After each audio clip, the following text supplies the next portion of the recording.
Don't forget to like and subscribe.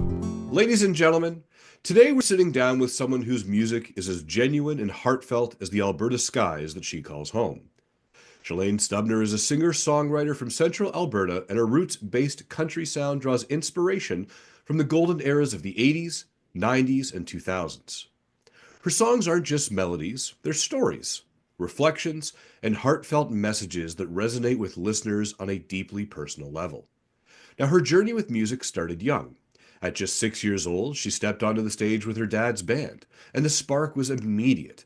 That moment lit a fire in her, and she spent her childhood chasing every opportunity to perform, whether it was through dance, musical theater, choir, or band. But like so many of us, life took her down a different path. After high school, she pursued a career as a hairstylist and running salons, setting her music aside for a time, but it was always there in the background waiting. That moment came when she inherited her grandfather's old guitar. Teaching herself to play in their 20s, she joined a group of retired musicians, affectionately dubbed the Old Fart Band, who performed at seniors' homes and hospitals. Those performances gave her confidence to step back into the spotlight on her own. Now, in 2020, during a particularly challenging time of her family, she wrote a song, As Strong as Your Daddy, inspired by her husband's struggles and dedicated to her son. That song became a powerful tribute to men's mental health. The response was overwhelming. Friends, family, and strangers reached out sharing how that song touched their hearts. Now, that moment just didn't reignite her passion for music, it gave it purpose. Now, since then, Shalaine has become an advocate for mental health through her music, using the platform to start conversations about topics often left in the shadows. Her songs like Brenda, Wild Child, and Lose Yourself speak to the human experience in ways that are raw, honest, and deeply relatable. Her single Brenda even climbed to number 2 on the Canadian Indie Country Countdown, a testament to how her stories resonate with audiences far and wide. Now, in 2024, her incredible talent was recognized on an international stage when she was named Songwriter of the Year at the International Singer-Songwriter Association's Awards in Atlanta. But awards aside, Shalaine's true joy comes from performing live.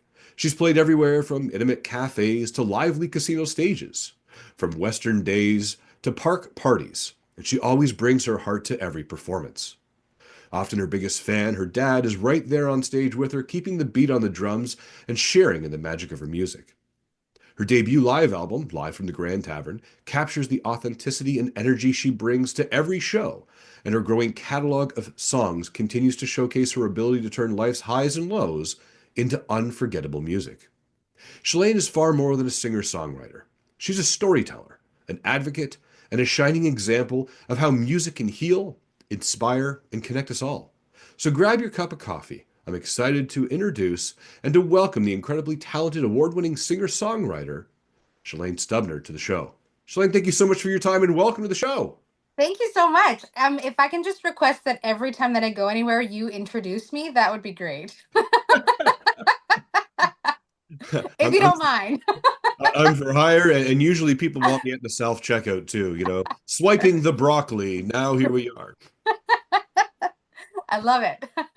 I want to dive back in time with you for a bit here, and your career is amazing, and we're going to get to as much as we can. But your love for music started early. You were performing on the stage with your dad at 6 years old. Mhm. What was that? What do you remember most about those performances? So he was always in a band. There was always music in our basement because we had the biggest basement, so everybody always practiced in our basement. And I always kind of stood aside and watched everybody practice. And everybody's like, "Oh, just go play with the other kids." And I was like, "Well, I'm just gonna sit here and listen." And so when we were at I think it was at an anniversary party, and one of the ladies that played in the band, she said, "Do you want to come up and sing this song with us?" And I was like, "Yes, I do." And so I went up, and she was like, "Oh, can you read the words?" I'm like, "I don't need the words. It's fine." 6 years old, we can't really read very well, but I was like, "I don't need the words at all." And we just kind of like belted it out, and everybody was like, "Oh, okay." So that kind of was the first true taste of being on stage with a band. And I just like when you think back of the good old days where, when my dad was playing, we didn't get babysitters. We went with them everywhere. So we fell asleep in the coat room wrapped in somebody's jacket, and halfway through the night, they're pulling their jacket off of you, or you sleep under the tables, or for some reason every time that you close your eyes, you always wake up in your bedroom. It was so crazy. Or driving home and all of a sudden you're in your bed. So those were definitely the times that I truly kind of fell in love with live music. And I hope that one day my kids also get to have those cool experiences, so that they can also fall in love if that's their path that they choose. Well, coat rooms have gotten a lot more comfortable these days, so certainly with all the phones and tablets, I'm sure it would be easier for them. Do you remember what that first song was when you got up there? Dream Lover. Perfect. Yes, I do. And how do you feel this has shaped your relationship with music? I know we took a pause after high school there, but from six right up until graduation, how do you think that your relationship with the music shaped you? So music has always been kind of interesting to me. I because I didn't actually play any instruments until I was in my 20s. It was kind of like, if you like, my mom and I would go to a karaoke store and buy as many karaoke CDs as we could afford. And that was kind of what we used to play. And so I had traveled around, central Alberta, playing at anything that I possibly could play at. My parents were always so good at just like saying, like, where are we going this weekend, right? And not to mention, I mean, I had an older brother and sister, but they weren't into that cool stuff, so they were kind of like, okay, we'll stay home. But anyway, so it was a definitely, interesting when the time came that, everybody was like, you know what, we don't want any more karaoke CDs. We like live music, so if you can play live music, you're more than welcome to come. But if you can't, then you're kind of out of luck. And so I do think that, when that switch kind of hit, it was almost like a defeating thing towards me. I always was, in musical theater, in drama, in band, in anything that I could get myself up on the stage, but I just was never able to accompany myself. And so it kind of bummed me out for a little bit. And that was kind of where the break started with music, because it was like, well, I can't play any music, and I'm not going to record any music, that somebody else has wrote, because there's all the licensing and all that stuff that goes along with that. And so I kind of got my butt kicked for a minute, confidence wise. And then, I met my husband, and we had a family. And, I think it was kind of that good moment in the in between, where it was like, you know what, this is actually something that's really deeply embedded in your soul. And, karaoke bars at nighttime were not doing it for me. So at that, and then that was when I had decided that, I really needed to give a go at trying to learn how to play something. And I mean, I have a mandolin that I don't know how to play. I have banjos that I don't know how to play, but the guitar seemed to be the one thing that I could figure out, in a short amount of time, because my attention span is pretty low as well. So So there's a lot there, and I love that. So I want to, the couple of highlights that I heard from you is that you and your mom used to go to stores and get karaoke, CDs. So you would go and just sing karaoke at the bars before karaoke really was a thing. yeah. Well, and not necessarily at the bars, because I wasn't allowed in the bars. But if there was there was always the one that sticks out the most is called the Corn Festival, out by where I grew up. So it was just like we just parked in a field, and there was a stage, and there was a sound system, and everybody kind of came and played. And, that was the one, that was like a for sure every year that I knew that I would just have to practice for. And they would let me, they would put me in as many times as I wanted to play, because I had a giant plethora of music that I could sing along to. And so it was just, the more songs that I had, the better, the more stage time that I got. So, and it's so crazy looking back, like the price tags are still on the CDs. Man, they were expensive. And my parents just, my mom never ever, I mean, she said no to a certain extent, but she never ever said like no, right? Which I'm so thankful for. And I'm sure that I put them in mountains of debt, but here So we then are. we get to this part where someone says to you, "Hey, if you can perform, that's great. We want you, but if it's going to be karaoke, we're going to have to put a pin in this, and you'll have to come back." Yeah. So when we talk about that emotional moment for you, and then we said, "Okay, great. We're gonna, we met our husband. We have this different career." So we take this pause, and you're now going through because in the trades of hairstyling and hair, I'll say hair decorating. What was that moment? Was that the, I can't sing karaoke anymore, so I'm going to pursue hair and aesthetics, or was that something that you were always doing? I always enjoyed hair. When my sister got married, we went to a salon, and I think it was in grade 12 or 11. And we went to a salon, and they did a horrible job. And so when we got back to my sister's house, then I redid everybody's hair. And so it was kind of just like, it was one of those things that it was like, I was just always good at. And so then when I was still in my maybe naive side of my brain, I was like, I'm going to go get my hairdressing, I'm going to get my license, and then I'm going to go back to school for music. And um, that has never happened. Because now, like I could never afford to go back to school right now to save my life, right? Because it is very expensive. And the other thing that, that my smart side of my brain is like, you can get your degree in music, but what difference does it make for what you're doing now versus, having a degree? You can't charge more when you're going and playing by saying like, oh, well, I have a degree, you know. So it doesn't further me along in my current life right now. But it was never it was never supposed to be that I never ever did music. But it just ended up that hair kind of took over a lot of my time. Perfecting my craft and doing all of the things, and then eventually opening up my own salon and doing all of that stuff. It takes a lot of time out of your day.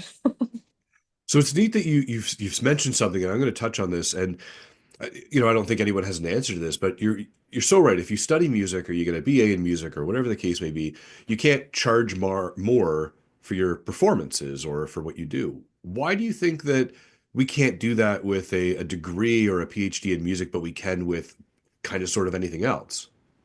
I think that the problem is that musicians, and they're like, I'm gonna be completely honest, and don't take offense to this. Anybody that's listening, please don't come at me. Musicians are a dime a dozen. There are a lot of us, and there are a lot of people out there that can sing, and there's a lot of people that have no training and are amazing, right? So you have to go to school to be a doctor, but you don't have to go to school to be a musician, right? And so I think that the degrees and that they're not respected.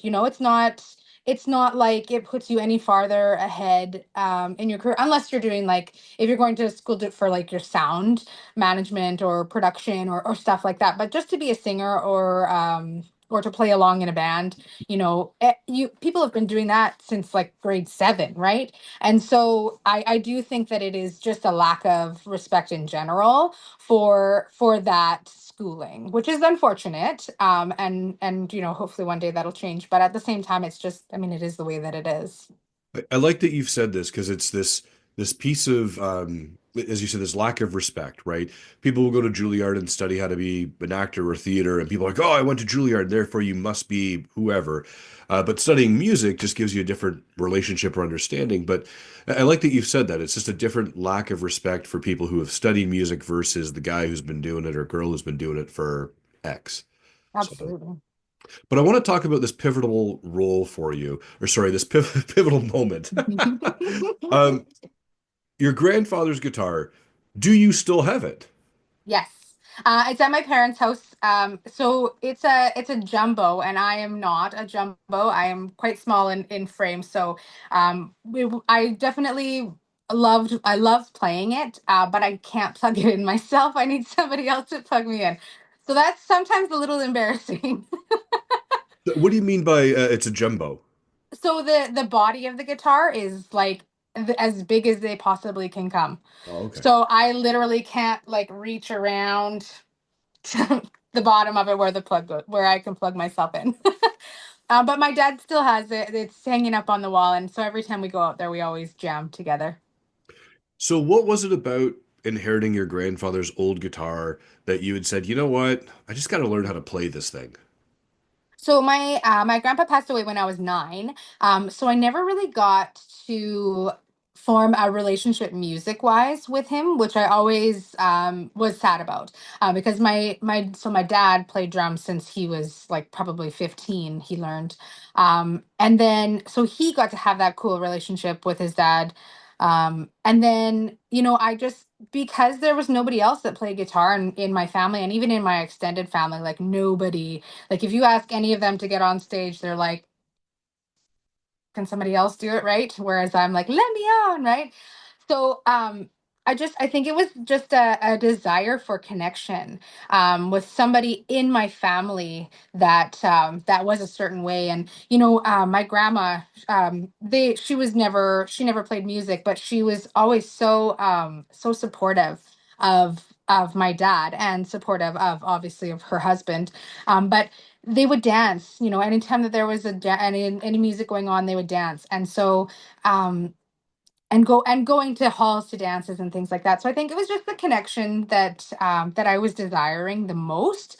And just to know that whatever you love to do wasn't just something that you decided to make up. Like, it was something that somebody else, who you have part of their blood, was also like, you know what, this is something that's also ingrained deeply in our soul. And so I'm it's a pride thing as well. I'm very proud that he was very passionate about music, and that I can also carry that passion as well. I love that story. Now, we know you for your country genre, your country music and your songs, but if you had to pick another genre or style, what do you think you would pick? Can I pick alternative country? You can, yeah, all right, Or how about alternative country. Oh, classic yeah, we'll take country, that. or Americana country? I'm a country girl through and through, but I will say that I appreciate all kinds of music. Really, when you strip everything down, music is just music. Like the genres are the things that we place on the music, but music in itself is literally just notes on a piece of paper. And I think that there's something that is really special about making sure that you explore all of the genres to kind of, find the things that you want to integrate into your own music, right? So I grew up listening, blasting NSYNC and Backstreet Boys and Spice Girls and Britney Spears and Christina Aguilera, right? Along with all the countryside. And then Eminem, there's so many different polar sides of the music industry that it would be silly not to appreciate it all. But I don't want to be a rapper. I think you need to release a country version of Spice Off Your Life. That's for sure. Oh my God. Yes. So growing up, when you look at people who have different types of influences, I know your father and your family had all these wonderful opportunities and moments, your grandfather as well. Was there a specific musician or a sound that you had said, you know what, I really like that one the most, and that might influence me a little bit more than something else like, Dr. Dre, for example. I have always been a Patsy Cline girl. That has been, crazy and walking after midnight. Those were, when I first started singing, my grandma got me a bunch of cassette tapes, and she said, learn these. If you know what's good for you, you will learn these. And so I did. And I mean, that that whole classic side of things, I think has really helped shape me. And their music was so pure, and because there was anything electric that they could add in. There was no auto tune, there was no reverb, there was no nothing, right? It was literally just sing into this mic, and how you sound, that's what you get, right? And I do think that just in general, that purity and that simplicity, I love so very much. And so the less that you can add digitally, I think it's definitely something that is to be celebrated. Wonderful. Well, now you just got to grab the banjo and the mandolin and find a song that works with Eminem. It'll be great.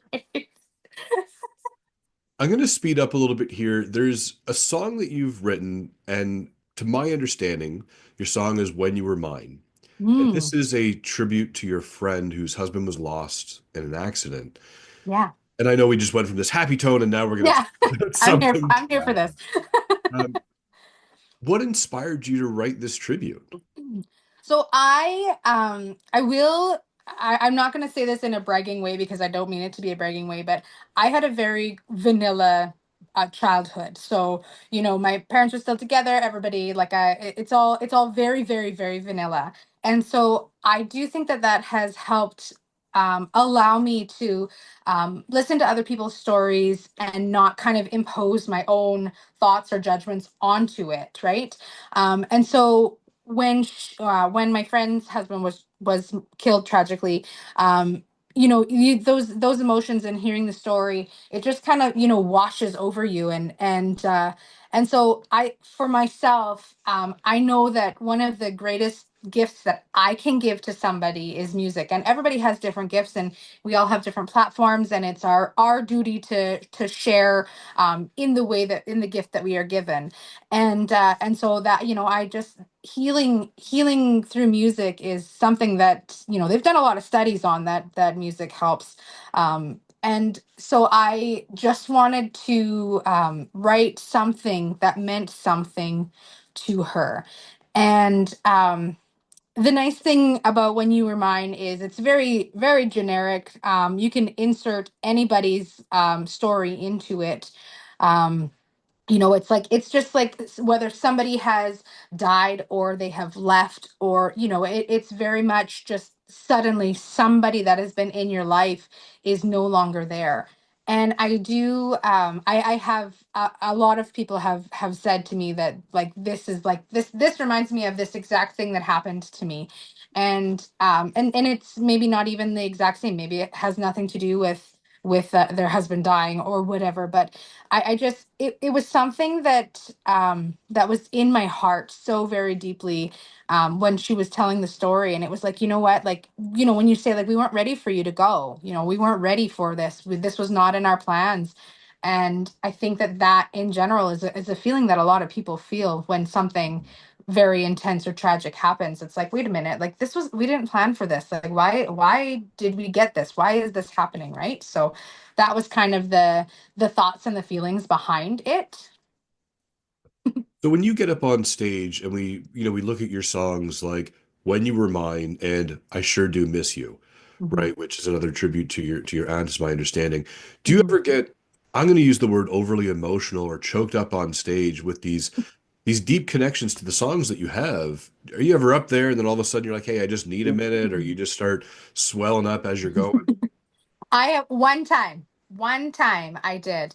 And I'm proud of it. I'm not ashamed of it at all. I am proud that I usually can hold my own for the most part. But so When You Were Mine, or not When You Were Mine, I Sure Do Miss You. Sorry. When I wrote I Sure Do Miss You, I wrote it for my auntie who had passed away 10 years ago. And then my other auntie had passed away, and I was like, you know what? I need to sing this song at her funeral as well. And so I had never, I mean, I've sang it a lot. I've sang it not necessarily at anybody's funeral, but they've played it at funerals before. And when you're up there and you're so connected to the person, um, and everybody's staring at you, crying, and it's like, oh Lord, don't look at anybody. But I definitely got choked up on the bridge when it says, I know I'll see you again someday. And it was like, whoo, and the shivers just go over your body, and you're like, oh, yeah, we're gonna take a moment for a second. And it's one of those things that it's like, yeah, this is, we're all human, right? Hmm. And it was kind of, I'll say funny, after I came down and I was sitting with my mom, and she said, I have never seen you choke up before. And I'm like, well, it's sad. Like, of course I'm still a real person. So we fast forward right up to your number two on the Canadian charts, Brenda. Yeah. Now, you and I were chatting about this earlier, and I'm going to share that I was very surprised. I was like, "Oh, Brenda, it's a true story. This happened. This is exciting. This is amazing." And I find out that it's not. Walk me through this hit, number two in the Canadian charts, Brenda. Brenda, yeah, Brenda's a fun one. I I love women empowerment songs.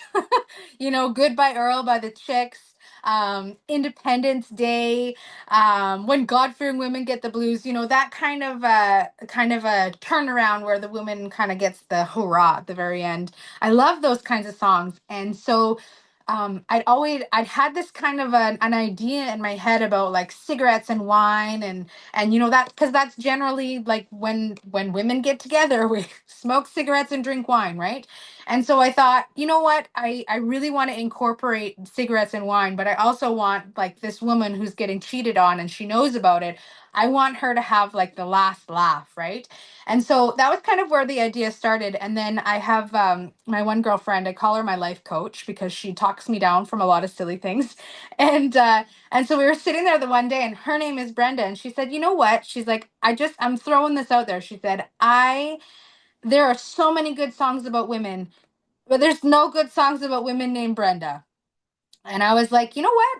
I'm all right, you one.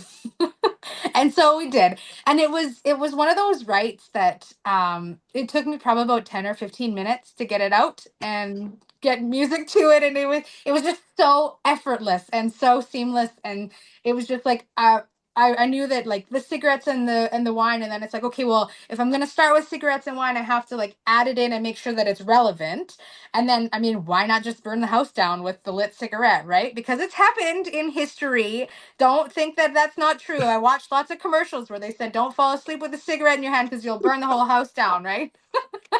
So it was just one of those things that it was like it was so ridiculously easy, and it was just so ridiculous just in general that to come out, and then it kind of, you sit there with this like really fantastic thing in your hands, and then as soon as we recorded it, and I kind of put it out there, everybody was like, we love this. And a cool part about that song, we recorded it in like 100-year-old barn, and there was elder bugs. So they're like these little black beetles flying around all over the place, and it was such a cool experience. But my dad got to play the drums on that recording. That is amazing. I love the song. I'm happy they didn't suggest another name. It would be so weird if it was somebody else, right? Charmaine. Lindsay. Yeah, right. Now, Shaitlin, you've performed in so many venues across Alberta, from like cozy cafes to large festivals. What's the dream venue for you? Well, I don't really know if there's a dream venue. So we have in our province in Edmonton where the Oilers play. So that's our NHL team. I got to play there at the end of December, and so that was my dream so far, right? You know what? And I think at the beginning of 2024, if somebody would have said, hey, do you think you'll ever get to play at Rogers Place? I would have been like, not in this lifetime, right? And then we got the opportunity to play in front of 12,000 people. So, it's one of those things that every time that I think that I can't do or that something is not in my cards, it next thing you know, you've done it and you're like, wow, now what, right? So I don't know if there's necessarily anything that's poking out that's like, I need to go here, I need to do this, because I feel like I'm just like taking everything in as it comes. So yeah, there's not really any real. And what's new? What are you releasing in 2025? Give us a sneak peek of what your Mm. plans are for this year. So this year, so currently we have a release coming out on March 28th. It's called One Dive Bar. It's pretty much exactly what it's about, pretty much exactly how it sounds. So I feel like every town has that one bar in it that still has carpet that's been spilled on so much, and the chairs that have never changed, and the tables that have the skid marks across them, and there's always like a scuzzy stage in the corner. And so when I turned 18, because our drinking age in Alberta is 18. So when I turned 18, we started going to karaoke in this little town. and they still do it every once in a while in there. But it was just like every Thursday night we'd go to karaoke, and stumble our way home and live our best life as young silly adults. And I really wanted to pay homage to that, because everybody has an experience like that, right? But I didn't want it to just be about the bar, so I wanted it to be the experiences in the bar, but also the things that keep you coming back, right? Because really, when you leave and you smell like the nasty bar, you should probably never go back there. But we keep going back, right? Every time we just continue to go back, right? And so there needed to be something that kind of pulled them back. So I wrote the song kind of around um, a guy that you don't that he's bad for you, but you just keep going back. You just keep going back, and you can kind of mess around with it and say like, well, maybe the man is actually the dive bar.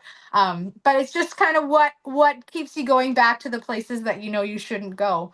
And so when we did the promo pictures for it, I actually got to go back to that dive bar and kind of play around and do some photos in there. I got to lay on top of the bar and do all the fun stuff. They gave me free reign. They're like, do whatever you want, use whatever you want. This is yours. And Shalaine, where can people learn more about you? Where can we hear your songs? So you can go to my website, www.shalainestebner.com. And I'm pretty much on every streaming platform possible. Um, I'm on Facebook and Instagram. I don't understand TikTok, so don't follow me on there. That is that. Or Snapchat. I don't know how to do that either. Any of the things that the cool kids are doing, I don't know how to do it. And when you're not performing and when you're not writing, when you're not being that super creative genius that you are, what do you do to unwind and recharge and just like what do you do to tune it out? So my kids I have a 7 and a 9-year-old, and so they like to swim, and so we do a lot of swimming. We're in the dead of winter right now, so we're skating, we're sledding. So family time is something that you can never get enough of. Mm. And so I definitely appreciate the time that I get to spend with them. It's most of the time I appreciate it. And Shane, what do you think if we asked one of your friends and said, or even you, and said, what's something that people tend to misunderstand about you the most? What do you think they would say? Misunderstand. I don't know. I'm pretty much an open book. I don't think that I don't think that everybody knows how hard I work. Everybody knows. I'm always heart first. So I'm not sure. I don't know what anybody would say that they would misconcept about me. Guess you're gonna have to ask somebody else. That's fair. And if someone gave you a magic wand, what's one thing that you would change about the world tomorrow? What would I change about the world? Well, anything that you could do, you got a magic wand, you got one Oh, opportunity. What are you waving it for? oh man. Holy moly, that's a big question. That is a huge question. I mean, there's so many things that I feel like are so relevant. Like I'll do the whole Miss Congeniality thing where, world peace for sure. But I I'm such a huge advocate for mental health, and I really honestly it hurts my heart that so many people struggle because they think that nobody cares. And I think that if anything, if I could just put it in everybody's heart that somebody cares, um, I think I think that would be the most important thing in my soul. I think there's a song there. I think that's a new song title for you is that somebody cares. I think that would be a Yes, really I good agree. country ballad. There you go. We've heard it here first on Coffee with Chris. Uh, Does it have to be a ballad, or can it be somebody cares? I don't, but somebody does. yeah, it could be whatever you want. Shalaine Stebner's newest single coming out, Somebody Cares. Not sure who it is, but somebody does. Somebody cares. And Shalaine, what do you normally drink for your coffee? When you got to grab that cup and go in the morning, what do you typically do? I like a protein coffee because I'm not really a big fan of coffee. I would like to if I could just have the coffee, um just put into my veins, that'd be great. I But like if that I'm going approach. to like Starbucks, then I'll get a caramel macchiato or a caramel latte. Those are my favorite. I like that he says it's a protein coffee. I like that. That's really cool. Yes. We got to get Well, it's Starbucks to make one now. I always find that I am putting way too much creamer in because I don't actually drink coffee to drink coffee. I drink coffee because I like the creamer. And so creamer is really not good for you. That much of it, half a cup probably is slightly more You're just the gal drinking creamer with a straw, walking around. Yeah. legit. So if we put a little vanilla protein, pre-made protein drink into it, and then I put a little bit of the creamer in it, and then I put the coffee, and then I can feel better about myself. Shalaine, I have time for one last question for you today, and I really appreciate you being here. This has been absolute pleasures. What makes Shalaine Stubner smile? Pretty much anything. I'm always laughing. I'm always happy. I'm not always happy. I'm mostly happy. But joy, spreading joy is something that I love, and I love watching other people kind of stepping into their own, and doing the things that they love, and kind of coming into that realization of the things that they think that they can't do, and then all of a sudden they realize that they can do it. And so when somebody else is in their vibe, I can feel their vibes, and I love when other people are in their groove. That's awesome. And as I said, that was the last question I had for you today on Coffee with Chris. Thank you so much for your time, for being here. Everyone out there, make sure you get to Google. Make sure you check out the songs of Shalaine Stubner. It's absolutely amazing. Her newest song coming out. I'm going to jinx her right now. Somebody cares. But everyone out there, remember to smile, to inspire, and have yourselves a fantastic day. Thank you again so much, Shalaine. This has been awesome. Thanks for having me.